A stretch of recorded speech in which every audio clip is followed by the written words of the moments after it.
Hello guys, welcome to my mini vlog. আজকে ভাই আর আমি যাচ্ছি একটা দাদার বাড়ি নিমন্ত্রণ খেতে। দাদার বাড়ি হলো হাবড়াতেও, অনেকদিন ধরেই আমাদেরকে বলছিল, তো ফাইনালি আজকে আমাদের টাইম হলো যাওয়ার। দাদার বাড়িতে গিয়েই তো জেঠিমা আর দাদার সঙ্গে অনেক গল্প করে নিলাম। আর এইটা হচ্ছে দাদার ভাই। এরপর আমাদের ডাক আসে খেতে বসার। আর দেখো এখানে জেঠিমা কত কিছু রান্না করেছে আমাদের দুজনের জন্য। তারপর আমরা একে একে সব আইটেম দিয়ে খাওয়া দাওয়া সেরে চলে আসি বাইরে। আর বাইরে এসে দেখি ওদের বাড়ির এই পোষ্যগুলো এখানে রয়েছে, একটা না অনেকগুলো ছিল।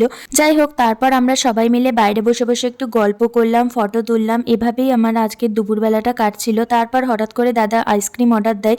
আর দেখো আইসক্রিমটা সুইগিতে অর্ডার দিয়েছিল, আস্তে আস্তে এটা একদম গলে গেছে। আমি তো বাটি করে নিয়ে বসে খেয়েছি। এরপর আমরা সবাই মিলে চলে আসি ছাদে, কারণ ছাদের থেকে একটু চারপাশের ভিউটা দেখছিলাম যে কেমন লাগে দেখতে।